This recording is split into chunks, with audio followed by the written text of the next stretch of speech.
आपके लिए लेकर आए हैं कैफे केस की इनसाइड स्टोरी। बेंगलुरु के रामेश्वरम कैफे ब्लास्ट केस में पकड़े गए दो आरोपियों ने अब सच उगलना शुरू कर दिया है और दोनों ने पूछताछ में यह कबूल किया है कि उनका इरादा देश के कई राज्यों में धमाके करने का था। आरोपियों ने जांच एजेंसियों को यह भी बताया है कि उन्हें धमाके के निर्देश आईएसआईएस खुरासान से मिल रहे थे।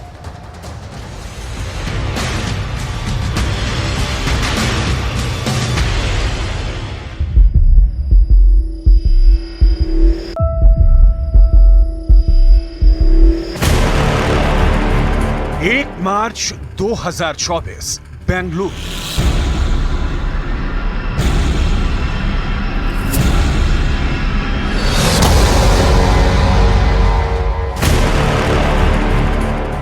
अप्रैल 2024 कोलकाता।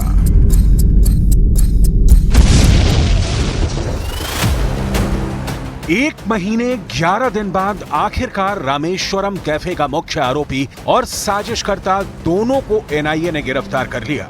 गौर से ब्लास्ट केस के इन दोनों आरोपियों को देख लीजिए। पहला है अब्दुल मतीन ताहा और दूसरा है मुसाविर हुसैन शाजिब। एनआईए के मुताबिक शाजिब ने कैफे में आईईडी रखा था, जबकि ताहा ने इसका पूरा प्लान तैयार किया था। 5 अप्रैल को नेशनल इन्वेस्टिगेशन एजेंसी ने ब्लास्ट केस के इन दोनों आरोपियों के नाम का पर्दाफाश किया था। उसके बाद एनआईए ने दोनों की तलाश में कर्नाटक, तमिलनाडु और उत्तर प्रदेश के 18 ठिकानों पर छापेमारी की थी। लेकिन 12 अप्रैल की सुबह जांच एजेंसी को पता चला कि ये दोनों शातिर आरोपी पहचान छिपाकर पश्चिम बंगाल के कोलकाता में छिपे हुए हैं। ताहा और शाजिब दोनों कोलकाता में जाली आधार कार्ड के आधार पर कई होटलों में रुके। दोनों ने फर्जी आधार कार्ड देकर होटलों में चेक इन किया।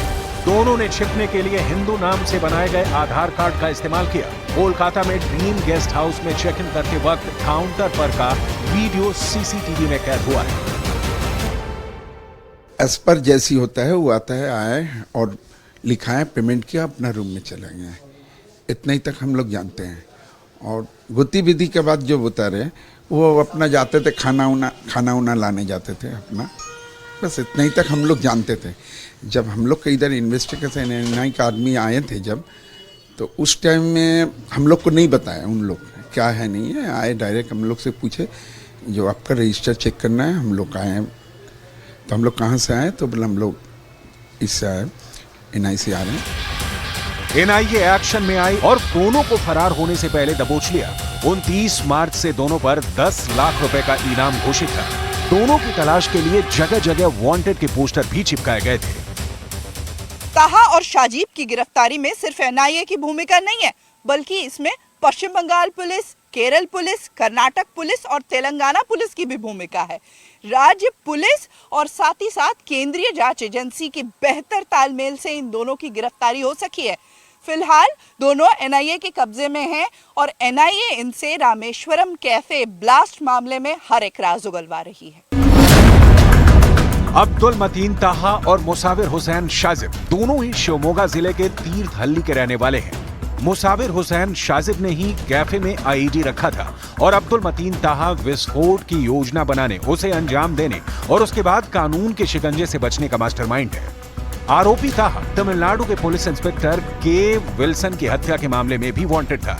एनआईए के मुताबिक शाजिब और ताहा दोनों ही आईएसआईएस मॉड्यूल का हिस्सा हैं। इसकी पुष्टि मॉड्यूल के सदस्यों ने भी की थी, जिन्हें पहले गिरफ्तार किया गया था। दोनों आरोपियों से पूछताछ में अब एक के बाद एक राजफाश हो रहा है। दोनों आरोपियों ने जो पूछताछ में अब तक कबूल किया है वो ये कि दोनों आतंकी आईएसआईएस अल हिंद मॉड्यूल से जुड़े हैं। कर्नाटक, केरल और महाराष्ट्र इस मॉड्यूल के निशाने पर खास तौर पर है। दोनों आरोपियों की योजना बड़े पैमाने पर इन राज्यों में विस्फोट करने की थी। एनआईए सूत्रों के मुताबिक पाकिस्तान, अफगानिस्तान सीमा पर आईएसआईएस खुरासान के निर्देश पर इस मॉड्यूल को पिछले 3 सालों से संचालित किया जा रहा है। खुफिया एजेंसी का यह भी मानना है कि ताहा और शाजिब को विदेशों से निर्देश मिलते थे। आईएसआईएस अल हिंद मॉड्यूल देश के लिए बड़ा खतरा है। कई राज्यों में अल हिंद मॉड्यूल के स्लीपर सेल फैले हैं। रामेश्वरम कैफे ब्लास्ट को लेकर कहा गया कि ये लो इंटेंसिटी यानी कम तीव्रता वाले आईईडी के जरिए अंजाम दिया गया, लेकिन ये ब्लास्ट कितना सुनियोजित और किस बड़ी साजिश के साथ किया गया था, उसकी डिटेल देखिए। और यही वजह है कि एनआईए जैसी एजेंसी को इनकी तलाश में महीने भर से भी ज्यादा लग गए। रामेश्वरम कैफे ब्लास्ट की पूरी कहानी सीसीटीवी में कैद है। एनआईए ने मुख्य आरोपी की पहचान आसपास के 1000 से अधिक सीसीटीवी कैमरों की जांच करके की थी। केस की जांच के दौरान सीसीटीवी फुटेज में देखा कि मास्क लगाए हुए एक व्यक्ति कैफे के पास बस से उतरता है और 11:30 बजे कैफे में दाखिल होता है। वो एक बैग लेकर आया था। कैफे में उसने इडली ऑर्डर की, काउंटर पर पेमेंट करके टोकन लिया। इसके बाद 11:45 पर बैग को डस्टबिन के पास रखकर चला गया। 1 घंटे के बाद यानी 12:45 पर इसी बैग में टाइमर के जरिए धमाका हुआ था, जिसमें 9 लोग घायल हुए थे। यही नहीं, एनआईए ने जांच के दौरान आरोपी के टोपी पहनने वाले एंगल की भी तलाश की। एनआईए के मुताबिक आरोपी अब्दुल मतीन ताहा हमेशा टोपी पहनता था, जो उसने चेन्नई में रहने के दौरान खरीदी थी। संदिग्ध हमलावर को विस्फोट के दिन वही टोपी पहने हुए देखा गया था। जांच में पाया गया कि इस टोपी के सिर्फ 420 ही बेचे गए थे। एक अन्य सीसीटीवी फुटेज में एनआईए अधिकारियों ने ताहा को चेन्नई के एक मॉल से टोपी खरीदते हुए देखा। विस्फोट के बाद संदिग्ध ने कैफे से कुछ दूरी पर टोपी गिरा दी थी। जांच करने पर पता चला कि टोपी जनवरी के आखिर में मॉल से खरीदी गई थी। टोपी में बाल मिले, जिसे फॉरेंसिक जांच के लिए भेजा गया था। आरोपी के माता-पिता के डीएनए सैंपल से इसे मिलाया गया। माता-पिता ने उसका सीसीटीवी फुटेज देखा और पुष्टि की थी कि जो व्यक्ति देखा गया वो उनका बेटा है। एनआईए ने 26 मार्च को चिकमंगलुरु के रहने वाले मुजम्मिल शरीफ को गिरफ्तार किया था। मुजम्मिल ने मुसाविर हुसैन शाजिब और अब्दुल मतीन ताहा को ब्लास्ट से जुड़ा सामान मुहैया कराया था।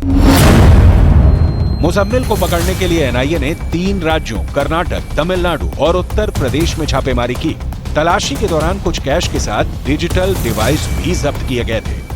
5 अप्रैल को एनआईए के सामने पूरी तस्वीर साफ हो गई थी। रामेश्वरम कैफे ब्लास्ट के कर्ता धर्ता कौन थे, किसने आईईडी बैग जो है वो कूड़े के बगल में रखा था और इसके पीछे प्लानिंग मास्टर जो है कौन थे।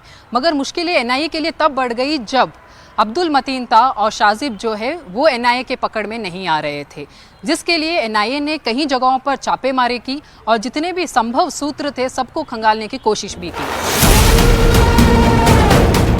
संभावना जताई जा रही है कि दोनों ताहा और शाजिब से पूछताछ होने पर कर्नाटक समेत कई राज्यों में फैले स्लीपर सेल मॉड्यूल का पर्दाफाश हो सकता है।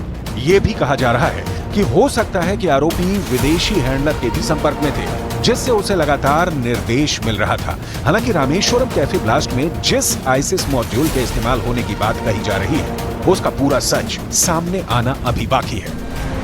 ताहा और शाजिब ने जो अब तक कबूल किया है, उससे जो अब तक साफ हो पाया है वो ये कि विदेशी आकाओं के ऑर्डर पर हिंदुस्तान को जलाने की देश में छिपे आतंकी साजिश में जुटे हैं। लेकिन इन आतंकियों के साथ दिक्कत ये है कि अपने मंसूबे में मनचाहे ढंग से कामयाब नहीं हो पा रहे हैं, क्योंकि देश की खुफिया एजेंसियां सजग, सावधान और सचेत हैं।